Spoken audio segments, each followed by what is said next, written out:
Bonjour à tous, j'espère que vous allez bien. Bienvenue sur ma chaîne Renaître Ensemble. Je décide de faire du coup un premier podcast sur ma chaîne. Je vais quand même avoir plus de vidéos sur cette chaîne YouTube, mais là, étant donné ce que je vais vous partager et la tête que j'ai aujourd'hui, et vous allez comprendre pourquoi après, je ne me voyais pas faire une vidéo. Voilà, tout simplement. Donc c'est pour ça que du coup ce format sera plus de l'audio. Mais je pense que ça ne sera pas le seul. Je pense que je vais mixer entre vidéo et podcast parce que je vois que c'est un format qui est très apprécié. Donc vous pouvez me le dire aussi en commentaire si vous aimez bien ce genre de format audio. Et si c'est le cas, j'en ferai plus. Et puis je continuerai tout de même à faire des vidéos classiques. Alors, j'ai décidé de vous partager quelque chose que j'ai vécu là dernièrement. Pour ceux qui sont un petit peu au courant de mon histoire, qui ont déjà eu des consultations avec moi, où j'ai pu partager certaines choses. Euh, voilà, pour ceux qui connaissent un peu mon histoire, je suis en lien de flamme jumelle depuis fin 2019, novembre 2019. J'ai rencontré mon jumeau à cette période-là et je l'ai rencontré dans une coloc dans laquelle je suis restée, parce que là je vais bientôt la quitter, où je suis restée quasi un an et demi, un peu plus, décembre. Ah oui, un peu plus d'un an. Allez, on va dire un peu moins d'un an et demi. J'ai vécu beaucoup de choses avec mon jumeau. On a vécu 6 mois de relation, donc première étape du lien où beaucoup d'ego, etc. Ensuite, il y a eu il y a eu une très grande manifestation d'ego qui a fait que du coup on n'a pas pu continuer. Donc il y a eu une séparation d'un mois où je suis tombée dans ma mineur de l'âme et j'ai vécu vraiment quelque chose de très très lourd. Ensuite, je suis sortie de ma mineur de l'âme, j'ai récupéré une partie de mon pouvoir, donc j'ai pu remonter la pente. Et grâce à différentes choses, et puis différents moyens et accompagnements, j'ai pu voilà, me sortir la tête de l'eau et récupérer cette lumière que j'avais totalement perdue lors de ma mineur de l'âme. J'ai vécu ma lueur de l'âme donc du coup dans la coloc, donc ça a été très compliqué pour nous de vivre ça tout en étant ensemble, voilà. Mais heureusement que ça n'a duré qu'un mois. Et ensuite, par la suite, une fois que j'ai récupéré un peu plus de pouvoir et un peu plus de confiance en moi, d'estime de moi-même, de lumière intérieure, j'ai réexpérimenté une nouvelle fois la relation de couple avec lui. Au début, ça n'a pas été évident, on est passé par pas mal de et on a fini par vraiment trouver une harmonie. Et on a continué en même temps de faire des coachings karmiques, libération transgénérationnelle, libération karmique, libération des vies antérieures, vraiment réunification de l'âme et tout ça. Donc on a fait ce travail tous les deux durant cette période-là. Donc on se partageait même les zooms qu'on faisait. Donc franchement, j'ai eu beaucoup de chance de pouvoir vivre tout ça. Et cette transformation, je l'ai vécue en grande partie avec lui. Et je sais qu'il y a des liens qui vivent ça comme ça aussi, comme moi. Et ce qui s'est passé, c'est qu'on a beaucoup remué des choses très profondes, très intimes de nos vies respectives, des choses très intimes qui font ressurgir des mémoires du passé. Et au fil de ces accompagnements, on s'est senti de plus en plus... moi, je pleurais beaucoup et j'étais de plus en plus sensible. Et étant donné que lui ressentait toutes mes émotions, c'était très très compliqué pour lui au quotidien parce que c'était très lourd. Parce que ce qu'il faut savoir, c'est que, étant donné que vous êtes une même entité incarnée dans deux corps, et bien quand l'un ressent quelque chose, en tout cas moi c'était comme ça dans mon lien, l'autre ressent tout, mais fois mille.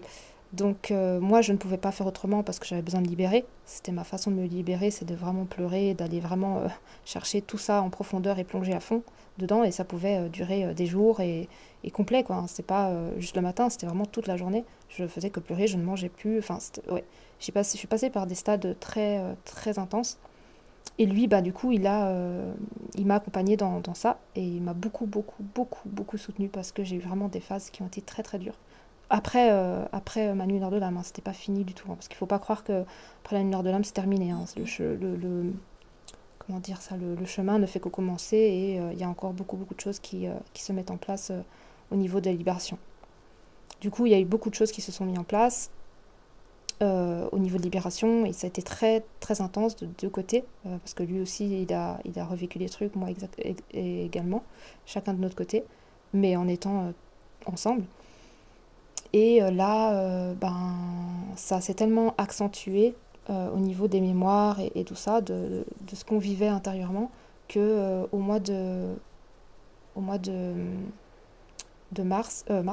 non, février, au mois de février, un tout petit peu avant la Saint-Valentin. Oui, je sais, c'était assez bizarre pour moi de vivre ça comme ça.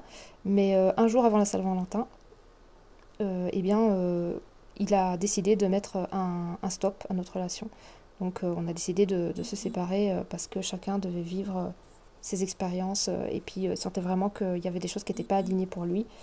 Et alors, vous allez peut-être entendre des petites dites à certains moments, mais c'est parce que j'ai pas réussi à enlever les notifications, j'ai oublié de les enlever, du coup, bon, c'est pas grave. J'espère que ça sera pas trop dérangeant. Euh, et donc, ce qui s'est passé, c'est que ben, moi, je suis retombée assez bas, mais pas aussi bas que quand j'ai vécu ma lumière de l'âme, parce que j'avais déjà vécu ça, donc c'est comme si je revivais la chose, mais d'une façon différente. Mais j'ai pas vraiment compris parce que juste avant, et c'est ça que je sais pas si vous avez déjà vécu ça ou si vous êtes en train de le vivre, mais il faut savoir que euh, des fois on a l'impression d'être à un niveau du lien alors qu'on ne l'est pas du tout. Si vous regardez ma première vidéo, je parle de la réunion, de la rencontre à la Réunion. Et je n'étais pas du tout en réunion. Mais je le pensais intimement parce que ça y ressemblait vraiment. On avait officiellement, on avait enfin, validé officiellement notre relation. Donc c'est officiel. Il n'y avait pas de couple caché. Donc c'était vraiment officiel. On était vraiment ensemble. On avait vraiment cette dimension de couple. Vraiment tout d'un couple. Mais vraiment un vrai couple. Donc il y avait vraiment de l'harmonie, etc. C'était vraiment très très beau. Donc j'ai vraiment vécu quelque chose de très très beau pendant 6 mois. C'était pas du tout la même relation avant ma mineur de larmes. C'était complètement différent, beaucoup plus de respect, beaucoup plus de tolérance, beaucoup plus d'amour, enfin quelque chose de totalement différent. Et donc moi je me suis dit, bah ça y est, je suis en réunion, c'est génial. Alors oui, j'ai un parcours super méga rapide, mais j'étais un peu étonnée parce que quand je voyais certaines personnes me raconter un peu leur histoire, je me dis, mais j'ai vraiment, vraiment, vraiment de la chance. Je sais pas ce que j'ai vécu avant, qui a fait peut-être qu'on a accéléré les choses pour se réunir aussi rapidement, mais là, je sens que c'est vraiment très rapide. En plus, il n'y a pas eu d'énergie tiers, c'est tout dans notre... Alors j'aime pas dire énergie tiers, je préfère dire ça différemment parce que pour moi, c'est des énergies partenaires. Pour moi, c'est des partenariats, c'est pas négatif, c'est que du positif au contraire. Mais je ferai une vidéo sur ces énergies-là. Et, euh, et du coup, ben, je me suis rendu compte de ça, je me suis dit, ah, c'est bizarre, voilà, on n'est pas d'énergie partenaire, ni l'un ni l'autre. C'était super rapide. Alors certes, c'était très intense, très douloureux, mais voilà, c'était super, super rapide. Et je me suis dit, bon, peut-être que bah, c'est comme ça que ça doit se passer. Et quand justement il a réacté la deuxième séparation un peu avant la Saint-Valentin au mois de février, ben moi je suis tombée de véritablement très très haut en fait. J'ai jamais fait un plat aussi impressionnant. Du coup ça a été vraiment un gros gros choc. Euh, Pas aussi fort que la première fois, parce que la première fois j'étais vraiment dans cette dépendance affective et j'étais accrochée à lui comme une ventouse. Et quand on a eu cette déchirure, cette première déchirure, là ça a été atroce, je voulais plus vivre, enfin, très très dur. Et ce qui s'est passé, c'est que bah, là, cette deuxième séparation, c'était pas la même chose parce que j'avais récupéré beaucoup, beaucoup de plein pouvoir, beaucoup d'estime de moi-même, beaucoup d'amour de moi-même, et je comprenais qu'il y avait quelque chose peut-être qui était en train de se jouer et qui devait se jouer. Malgré le fait que, bien sûr, que j'étais dans des incompréhensions, j'étais dans voilà, quelque chose de pas spécialement facile non plus à vivre. Suite à ça, je suis partie là quelques jours du mois de février à maintenant, il y a 3-4 jours, je suis rentrée. Donc j'ai décidé de quitter ma coloc parce que vivre à ses côtés dans le même espace, c'était très très compliqué pour moi. Ça me faisait beaucoup souffrir. C'était très dérangeant, voilà, très déstabilisant. Donc je suis partie et là je suis rentrée. Euh, donc je suis rentrée du coup là il y a quelques jours. Et quand je l'ai vu, c'était très très bizarre. J'ai essayé de voilà, j'ai essayé de l'éviter au maximum parce que je sentais que ça allait être difficile pour moi. Je savais avant de rentrer, j'avais mon cœur qui était serré comme jamais il avait été. Et je me suis dit, waouh, j'ai pas envie de rentrer. Et à chaque minute qui se rapprochait du fait que je rentrais, ça me crispait de plus en plus. Et franchement, c'était pas évident. Et je suis rentrée et du coup, voilà, j'ai senti que c'était vraiment tendu. Mais j'ai senti plusieurs fois qu'il voulait venir me voir et tout sans vraiment oser. Et ensuite, ben, j'ai appris, parce que là je vais vous raconter quelque chose, c'est vraiment, c'est très très fort, hein. J'ai appris par une personne en question, de ma coloc, que en mon absence, alors déjà il faut savoir que alors je vais vous expliquer un petit peu l'histoire pour que vous sachiez un petit peu de quoi il s'agit. Au mois de, Au mois de février, justement, parce que c'est pour ça que je vais vous expliquer que tout est vraiment très, très bien orchestré, hein. Il n'y a vraiment rien qui est mis au hasard. C'est pour ça que pour moi, il n'y a pas d'énergie tierce. C'est des énergies partenaires, vraiment, véritablement.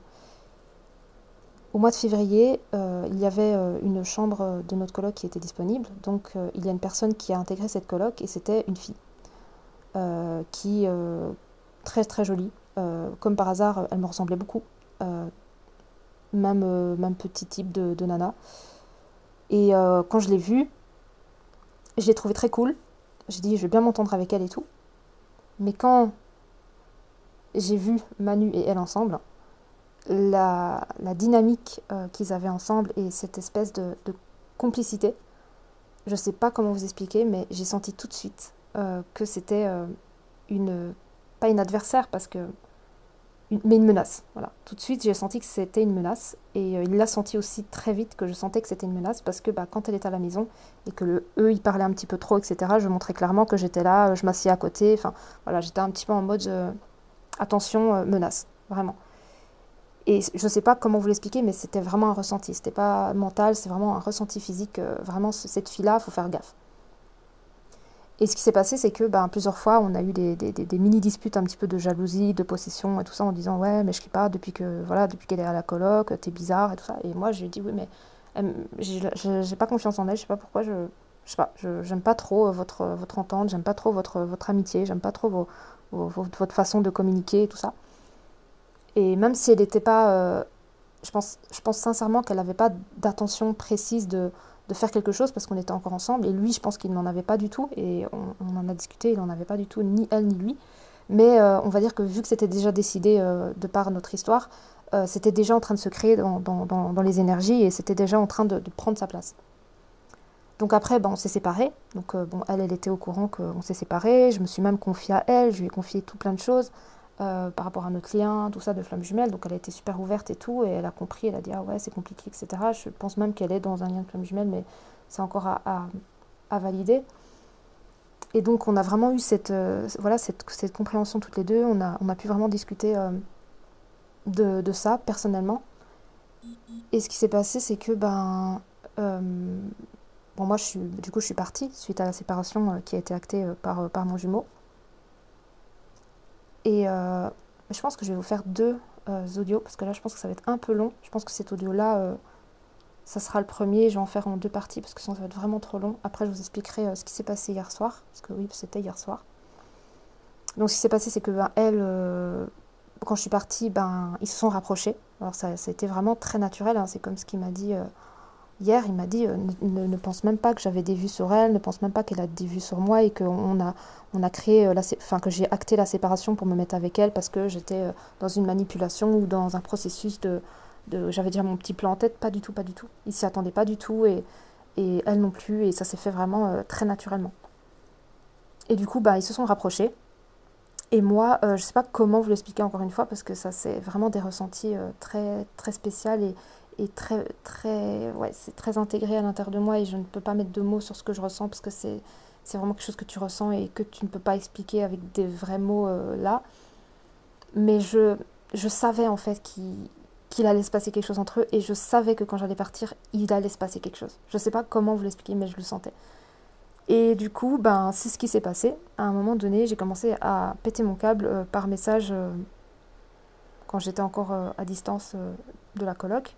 Et je lui ai dit, tu sais quoi, fais ta vie, je suis très contente, nanana. Et puis il a commencé à m'envoyer des messages en disant, bah, tu sais quoi, je crois que la vie a plein dedans. J'ai pris un nouveau tournant dans ma vie, donc je veux que tu fasses de même, c'est beaucoup mieux. Donc lâche-moi la grappe, on doit faire notre vie tous les deux, il faut que tu le comprennes, il faut que tu arrêtes de t'accrocher à notre couple n'existe plus, tu sais très bien qu'on n'est plus ensemble, etc., etc. Avec des mots très très durs et qui m'ont remis à ma place à chaque fois. Et du coup, bah, moi, j'étais vraiment dans mon ego à ce moment-là. En plus, par message, je rentre très très vite dans mon ego. Je sais pas si ça vous fait ça aussi, mais moi, quand je suis à ses côtés physiquement et quand je suis par message, ça n'a plus du tout la même dynamique. Je suis beaucoup plus dans mon ego quand je suis par message, et lui également, parce qu'il y a des malcompréhensions et on a un dialogue qui est complètement différent. Donc voilà, j'ai une façon de parler et lui une façon de communiquer qui est totalement opposée à la mienne. Et du coup, bah, c'est pas évident toujours de s'entendre par message. Et donc on était vraiment beaucoup dans notre ego et je dis bah tu sais quoi, fous-moi la paix, bah, fais ta vie, que tu sois heureux avec cette nana, je sais pas qui c'est mais je savais au fond, je dis que tu sois heureux avec elle, laisse-moi tranquille et tout. Et puis je l'ai bloqué une première fois, c'est la première fois que je bloque mon jumeau en l'espace de tous ces mois et enfin toute cette année et tous ces conflits. À la première séparation au mois de juin, je l'ai jamais bloqué. Et là, je sais pas pourquoi, je l'ai bloqué 2 fois. Alors, c'est pas beaucoup, 2 fois, je sais qu'il y en a qui bloquent beaucoup plus, mais moi, c'était vraiment les 2 seules fois où je l'ai bloqué. La première fois où je l'ai bloqué, bah, c'était justement quand on a eu cette grosse discussion où il était revenu sur elle, il faut que je fasse ma vie, croquer la vie à plein dents et tout ça. Il m'avait bloqué, enfin, je l'avais bloqué suite à ça, parce que j'étais énervée. Et la deuxième fois, c'était un tout petit peu avant que je rentre, je lui ai envoyé un message, je lui ai dit, tu sais quoi, je sais tout, parce que, bah oui, j'ai tout reçu dans les rêves, j'ai su que c'était elle, voilà, ils m'ont tout dit. Mes guides ou mon moi supérieur, je ne sais pas, mon moi ascensionné, mais voilà, j'ai tout reçu, toute l'information a été transmise, m'a été transmise durant la nuit. Et là, j'ai envoyé un message, je lui ai dit, tu sais quoi, je sais tout, c'est pas la peine de me mentir, j'espère que tu seras plus heureuse avec elle. Par contre, je préfère qu'on garde pas contact et je vais rentrer à la coloc, on se croisera peut-être vite fait, mais je veux qu'on en reste là. Et puis là, je l'ai bloqué. Et je l'ai bloqué pendant 1 jour ou 2 jours, je sais pas, 1 jour ou deux, un truc comme ça, ou 1 jour et demi, un truc comme ça.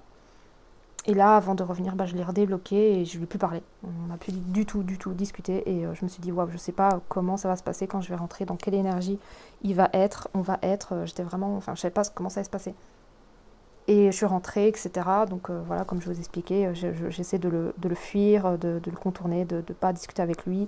Je l'ai vu, je lui ai dit bonjour, ça va, grand sourire, il était hyper content. Il a voulu me prendre dans ses bras et j'ai senti il s'est empêché parce qu'il ne voulait pas être maladroit et tout ça. Et étant donné voilà, ce que je vais vous dire après, ben, c'est normal qu'il voilà, il savait pas trop comment s'y prendre, mais dans un sens, il avait vraiment envie de me prendre dans ses bras parce que ça lui faisait vraiment plaisir de me voir.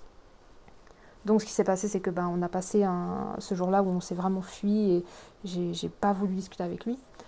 Et le jour d'après, je me suis levée le matin et je sais pas pourquoi, je sais pas si c'est ma guidance, je pense que c'est ma guidance parce que j'étais vraiment poussée. Je me suis dit, il faut que je lui parle. Je sais pas pourquoi, mais il faut que je lui parle. Et j'avais une partie de moi qui disait, non, faut surtout pas parler, laisse-le, pars, et puis fais ta vie, et puis de toute façon, t'as rien à lui dire, vous avez déjà discuté, vous avez déjà tout dit, c'est très bien, t'as peut-être pas envie de savoir certaines choses, tu sais que peut-être qu'il s'est passé quelque chose avec cette fille, et t'as pas du tout envie d'avoir des informations complémentaires, tu vas te faire souffrir inutilement, laisse tomber. Mais il y a une partie de moi qui avait besoin de clarté. J'avais vraiment besoin de piquer le sujet, j'avais vraiment besoin de crever l'abcès et pour pouvoir enfin partir, mais avec l'esprit libre. Et ça, c'est vraiment, ça fait partie de ma, comment dire ça, c'est comme ça, en tout cas moi, que je vis cette relation, c'est que j'ai vraiment besoin que ça soit clair. Plus c'est clair, plus je suis en paix. Moins c'est clair, moins je suis en paix. Et je pense que moi, en tout cas, j'ai eu beaucoup de retours de votre part pour les parties conscientes du lien qui sont dans cette dynamique, énergie masculine plus prédominante. On a vraiment besoin, parce qu'on est configuré comme ça, hein, on a vraiment besoin que ce soit clair. Vraiment. Ça doit être clair, ça doit être voilà, limpide, ça doit être clair, tout doit être dit, et c'est comme ça qu'on peut trouver la paix intérieure.